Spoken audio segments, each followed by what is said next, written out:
கருவா என்ன இது பாத்தியா? இதுக்கு பேரு தான் கூஜா போடாமா. இந்த கூஜா போர்டுல நம்ம பேய்கிட்ட நேரடியா பேசலாமாண்ணா. வா நம்ம தடியனோட சேர்ந்து நைட்டு உட்காந்து இந்த கூஜா போர்டுல சேர்த்து பேசி பார்ப்போம். ஏலே அது கூஜா போர்டு இல்ல ஓஜா போர்டு. இதை பத்தி நானும் கேள்விப்பட்டிருக்கேல. இதுல உட்காந்து பேசுனா பேய் பதிலாம் அளிக்கும்னு சொல்லிக்கிருக்காங்க. வா வா இருட்டாக போதில்ல, வா வேமா தடிய வீட்டுக்கு போவோம். அங்க உட்காந்து நம்ம பேய் கூட பேச்சு பார்ப்போம். என்ன வா. ஏலே குட்டி கருவாயா, நீ பயந்துக்கிட்டு நைட்டினே தொல்லை பண்ணிட்டு இருக்க கூடாது. அதையும் ஞாபகத்துல வச்சுக்க. வா போவான். தடியா சீக்கிரம் எந்திரி தெரியும். ஒரு முக்கியமான விஷயம் கொண்டு இருக்கிறோம். எரும மாடு எந்திரிடா. ஏண்டா இந்நேரத்துல எதுக்குடா என்னத்தையும் தூக்கிட்டு வந்துட்டு என்ன எழுப்பிட்டு இருக்கீங்க?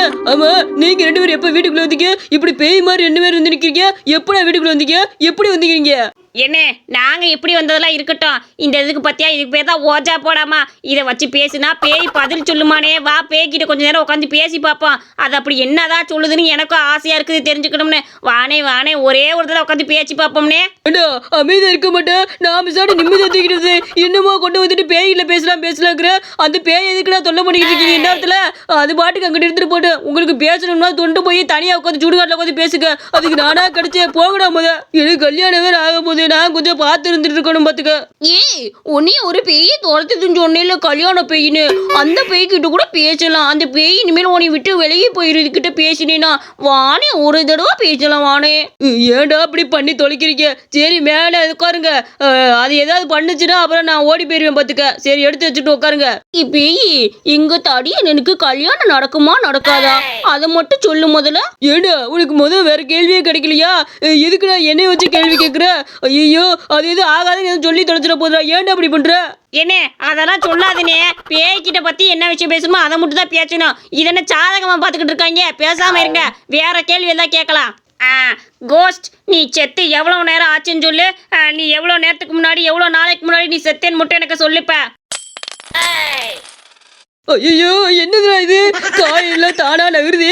ஐயோ இதை பார்க்கும்போது எனக்கு பயமா இருக்கு. என்னைய உடுக்கடா ஓடி போயிரு. ஐயோ எனக்கு வேணாம் பயமா இருக்கு. அடி மெண்டல் மயிலே, பாதியில எந்திரிச்சு ஓடிடாத. அப்புறம் அந்த பேய்க்கு கோவம் வந்து உன்னையே தான் செஞ்சு போடுண்டா. அமைதியா உட்காரு. ஐயோ செத்து 4 வருஷம் ஆச்சுன்னு போடுதே. 4 வருஷம் ஆன பேய் கூடயா நம்ம பேசிக்கிட்டு இருக்கோம். சரி அடுத்த கேள்வி ஏதாவது கேட்கணுமா கேளுங்கடா. உனக்கு தடியில பிடிக்குமா பிடிக்காதா அதை சொல்லு. அடியே நோன்னு அமைக்கி இருக்குனே. உனைய பேய்க்கு பிடிக்கல போல. பேய்க்கு கூட உன்னைய பிடிக்கல. வச்சுட்டு போயிலே. சரி அடுத்த கேள்வி நான் கேட்குறேன். நீ பேய் தானே? நீ பேய் இங்கே இருக்கிறதுக்கு ஒரு அடையாளத்தை காட்டு. ஏதாவது ஒன்று நடத்தி காட்டு. உன்னை தடியனை மேலே தூக்கி விடு, இல்லைன்னா குட்டிக்கருவாயினை மேலே தூக்கி விடு. இந்த மாதிரி ஏதாவது ஒரு செயலை செஞ்சு காட்டணும் பார்த்துக்க. அப்போதான் நீ இருக்கேன்னு நான் நம்புறேன். ஐயோ இலை இந்த போட்டோ என்னமோ பத்திக்குச்சுடா. ஐயோ பத்திக்குச்சே. நான் என்ன பண்ணுவேன்? நடுவில் எரிச்சுக்கிட்டு தூக்கி வீசுறா. எருமை மட்டும் பயில இல்லை எலும்பு பயிலுங்களா? சும்மா இந்த பேய் கிளப்பி விட்டீங்களாடா. ஐயோ 4 எலும்பு வச்சுக்கிட்டு இவங்க போடுற ஆட்டம் இருக்குது. இந்த போடும் போது என்ன பண்றது தெரியல. முதல் எரிச்சக்கிட்டு தூக்கி போடுறா. இந்த பேய் வேணாம் எதுவும் வேணாம். முதல் கிட்ட அனுப்பிச்சு விடு. கடவுளே எனக்கு மனசெல்லாம் ஒரு மாதிரி படப்படன்னு அடிச்சுக்குதே. நான் என்ன பண்ணுவேன்? ஒரு மாதிரியா இருக்குதே. ஐயோ கடவுளே. ஐயோ தடியனே, நீ மேலே இருக்கிறனே பறந்துகிட்டு இருக்கிற. உனக்கு தெரியுதா இல்லையா? ஐயோ கீழே இறங்கி தொலை. ஏடா நானா வேணும்னே மேல வந்து தவிட்டு இருக்கிறேன். நீ எப்படியாவது இறக்கி விடுக்கடா. காலை பிடிச்சி இருக்குடா. பேயா இனி மேல தூக்கி வச்சு போல வாயை வச்சு சும்மா இருக்கிறான பத்தியா? ஐயோ சீக்கிரம் வாயா. பேய் வேற டைட்டா பிடிச்சி வச்சுக்கிச்சு. இனி ஒரு நிமிஷம் கூட இந்த இடத்துல இருக்கக்கூடாது. வேமா வாங்க, எல்லாம் கிளம்பி ஓடிடுவோம். இன்னும் ஒரு நிமிஷம் கேட்டாலும் அந்த பேய் நம்மள காவாங்க. தயங்காது. வாங்க. கேட்டா சும்மா இருந்தவன தூக்கிட்டு இருந்தவன என்னத்தையா போட கொண்டு வச்சுக்கிட்டு பேய்கிட்ட பேசுறேன்னு இப்ப வீட்டுக்குள்ள வரைக்கும் கூட்டு வந்துட்டியடா. நான் நாளைக்கெல்லாம் மந்திரம் பண்ணி அந்த பேயை துரத்தி விட்டு தான் வீட்டுக்குள்ளே வரணும். இன்னொன்னு வந்து தொலைக்கி போவான். ஐயோ விடிஞ்சது கூடயா தெரியாம இன்ன வரைக்கும் நம்ம 3 பேர் தூங்கிக்கிட்டு இருந்தோம். சரி வாங்க போவோம். எப்பா உடம்பெல்லாம் அடிச்சு போட்ட மாதிரி அசதியா இருக்குது. நீங்க வேற போங்கடா. நான் போய் ஜாதகம் பார்த்துட்டு வரணும் பார்த்துக்க. ஏன் ஜாதகத்தையும் கோதாவரி ஜாதகத்தையும் எடுத்துட்டு போய் ஒருட்டு சாமியாரை போய் பார்த்துட்டு வந்துடுறேன். தடியனே வா நான் கூட வரேன். உனக்கு ஒரு நல்ல சாமியாரை காட்டுறேன் பார்த்துக்க. அந்த ஆள் பார்த்தா அச்சு பிசராம நடக்கும் பார்த்துக்க. நீ வானே, நான் ஒரு நல்ல ஜாதகர்கிட்ட கூட்டிட்டு போறேன். வா உக்காருங்கப்பா உக்காருங்க. என்கிட்ட ஜாதகம் பார்க்க வந்தா தவறாம நடக்கும். உக்காருங்க. ஐயா இந்தா இங்க நிக்கிறாரு பத்தியா தடியேன், இவருக்கு தான் ஜாதகம் பார்க்கணும் பார்த்துக்க. இவருக்கு கல்யாணம் ஆக போகுது. 2 பேர் ஜோடி பொருத்தமும் எப்போ இருக்குன்னு பார்த்து சொல்லுங்க. இதை பரிகாரம் செய்யணும்னாலும் செஞ்சு சொல்லுங்க, அவர் செஞ்சுக்குவார். என்ன? சரி சரி, முதல்ல உக்காருங்க, ஜாதகத்தை பார்ப்போம். அப்பா, உன்னோட வலது கையில் மச்சம் இருக்குமே, சரியா சொல்கிறேனா? அப்புறம் உன் பேங்க் அக்கௌண்ட் நம்பர் கூட எனக்கு தெரியும் பார்த்துக்க. அதுக்கப்புறம் உன் பல்லில் கடவா பல்லு ஒன்று, ரைட் சைடு, அதாவது சோத்து கை பக்கம் ஒன்று சூத்தையாக இருக்குமே. அப்புறம் உனக்கு நடுமண்டையில் கொஞ்சம் சொட்டை இருக்கும், அதை மூடி மறைச்சிட்டு வந்திருக்க. ஐயோ ஐயோ, எப்படியா இதெல்லாம் சரியா சொன்னீங்க? இதெல்லாம் யாரோ சொல்லி வச்ச மாதிரில இருக்குது.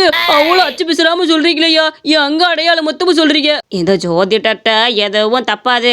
உனக்கு கட்டம் கண்ணா பின்னாமா இருக்குதுப்பா. ஐயோ, என்னையா சொல்றீங்க? கட்டம் கண்ணா பின்னாமா இருக்கா? ஏதாவது பரிகாரம் சொல்லுங்க. அந்த பையன் பொழைச்சி ஏதோ கல்யாணம் பண்ணி வாழ்ந்துட்டு போறியா? பரிகாரமெல்லாம் நல்ல பரிகாரம் இருக்குது. அங்கிட்ட ஒரு ஆலமரம் இருக்கும். நைட்டு நேரத்தில் நான் சொல்கிற இடத்துல போய் நீ மட்டன் பிரியாணியை நல்லா பீஸெல்லாம் நிறையா போட்டு செஞ்ச மட்டன் பிரியாணியை அந்த மரத்துக்கு கீழே வச்சுட்டு வந்துரு. உன்னை பிடிச்ச பீடைகள் சாத்தான்கள்லாம் போய் அந்த மட்டன் பிரியாணியை சாப்பிட்டு பசி ஆறிட்டு உன்னை மன்னிச்சு விட்டுட்டு போயிடும். அப்போ அந்த கட்டங்கள்லாம் உனக்கு சரியாயிரும். சரியா? என்னங்கய்யா இது? மட்டன் பிரியாணி பீஸ்லாம் நிறைய போட்டு செஞ்சு வைக்கணுமா? இதெல்லாம் நீங்களே கேட்குற மாதிரிலாம் இருக்குது. நான் சும்மா சொன்னேன், நீங்கள் சொன்ன மாதிரியே பரிகாரத்தை செஞ்சு வச்சு போடுறேன். எனக்கு எப்படியோ மனசு நல்லா இருந்தால் திருப்தியாக இருந்தால் போதும். அப்போ சரி, இன்னைக்கு நைட்டுக்குள்ளே கூட வச்சிரு. அதுதான் ரொம்ப நல்லதுப்பா. போயிட்டு வா. எப்பா, ஒரு வழியாக மட்டன் பிரியாணியை நிறைய பீஸ் போட்டு செஞ்சுட்டு வர சொன்னார். அதே மாதிரி செஞ்சுட்டு வந்து வச்சாச்சு. இந்த சைத்தான்களாம் சாப்பிட்டேனே, மன்னிச்சு விட்டுருங்க. என்ன? யோ, எப்படியா இருந்தாலும் போயிட்டான். இந்த மட்டன் பிரியாணியில் எடுத்து வையா, நம்ம சாப்பிட ஆரம்பிப்போம். இப்படியே ஒரு பிளானை போட்டு மட்டன் பிரியாணியை வாங்கியாச்சு. உட்காந்து சாப்பிடுவாங்க. ஏடா, ஒன்னால தான்டா நானும் திருடனா மாற வேண்டியதாக இருக்குது. இந்த சோத்துக்காக என்னெல்லாம் பண்ண வேண்டியது இருக்குது. உட்காருங்க. ஐயோ, மட்டன் பிரியாணியை கொட்டிட்டு பேசாட்டு பாத்திரத்தை எடுத்துட்டு வந்துருக்கலாம். புது பாத்திரமாச்சே, பேசாமல் அதை எடுத்து கொட்டிட்டு அந்த பாத்திரத்தை எடுத்துட்டு வந்துருவோம் போய்.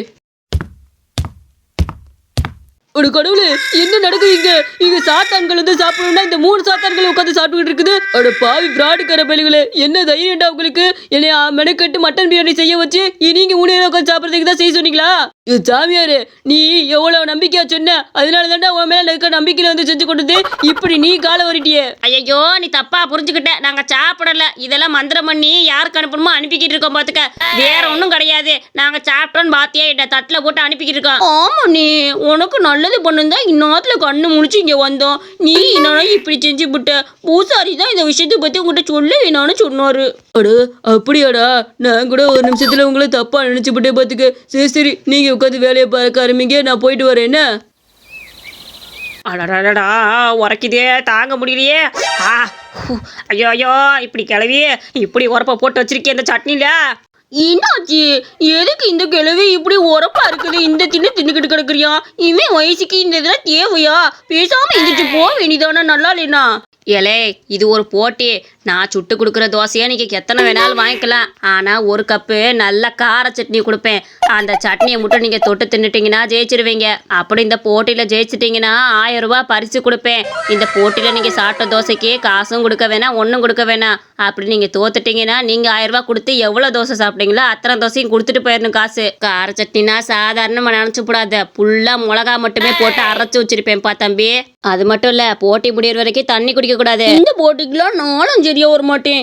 ஏன் அண்ணி கருவா என்ன விட்டாதான் சரியா இருக்கும். அவன் எப்படி பிளான் பண்ணி ஜெயிக்கணுமோ ஜெயிச்சு விடுவான். ஆமா, என்னால் இதுக்கு மேலே முடியாது. நான் 3 தோசை சாப்பிட்ருக்கிறேன். அதுக்கான பணத்தை கொடுத்துட்டு 1000 ரூபா கொடுத்துட்டு போயிடுறேன். எப்பா, இது சட்டினியா இல்லை மிளகா மட்டும் அரைச்சி வச்சிருக்கேன் தெரியும் எப்பா. ஏலே, பணத்தை எடுத்துட்டு கிளம்பல. நான் ஆரம்பத்திலே போட்டி என்னன்னு சொல்லி தானே கூப்பிட்டேன். நீ எல்லா காரத்தையும் தின்னுபிடுவேன் தானே வந்தா, நான் என்ன பண்ண முடியாதுக்கு?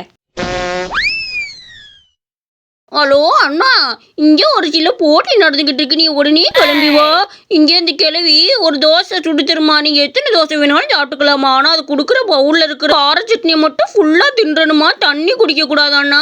இதுதான் போட்டியாமா. நீ ஜெயிச்சேன்னா 1000 ரூபா தருமா. ஏன் அண்ணாட்ட சொல்லிட்டேன். அவன் உடனே கிளம்பி வந்துக்கிட்டு இருக்கான். அவன் போட்டியில் எப்படியா ஜெயிச்சிருவான் பாரு. என்ன இதெல்லாம் ஒரு போட்டியா? இதில் நான் கலந்துக்க தயாராக இருக்கிறேன். என்ன போட்டியோட ரூல்ஸு? தண்ணி குடிக்க கூடாது, அப்புறம் அந்த பவுலில் இருக்க சட்னியை காலி பண்ணணும், அவ்வளோதானே. அப்புறம் எத்தனை தோசை வேணாலும் வாங்கி சாப்பிட்டுக்கலாம்ல. ஆமாடா, எத்தனை தோசை வேணாலும் நீ வாங்கி சாப்பிட்டுக்கலாம், தண்ணி குடிக்கக்கூடாது பார்த்துக்க. ஆனால் அந்த பவுலில் இருக்கிற கார சட்னி ஃபுல்லாக தீத்துட்டு தான் நீ இடத்த விட்டு காலி பண்ணணும். அது கார சட்னி நினச்சிடாத, பூரா மிளகா வரைச்சி வச்சிருக்கிறேன் பார்த்துக்க. சட்னிக்கானதுலாம் ஒன்றுமே இருக்காது அதில். ஏய் என்னடா பண்ணிக்கிட்டு இருக்கிற? என்னத்தையும் கொண்டு வந்து சட்னியில் ஊற்றிக்கிட்டு இருக்கிற? நான் தான் சொன்னேன் தண்ணியில் இது ஊற்றக்கூடாதுன்னு. இது தண்ணியில் கிளவி சாக்லேட்டு பார்த்துக்க. சாக்லேட்டை மெல்ட் பண்ணி எடுத்துகிட்டு வந்திருக்கிறேன். இதை ஃபுல்லாக அந்த சட்னியில் ஊற்றிட்டா உரப்ப பூரா எடுத்துப்பிடும். அப்புறம் நான் ஈஸியாக சாப்பிட்டு போடுவேன்ல, ஸ்மார்ட்டர். அதெல்லாம் முடியாது. போட்டியில் இதெல்லாம் ஏற்றுக்கப்படாது பார்த்துக்க.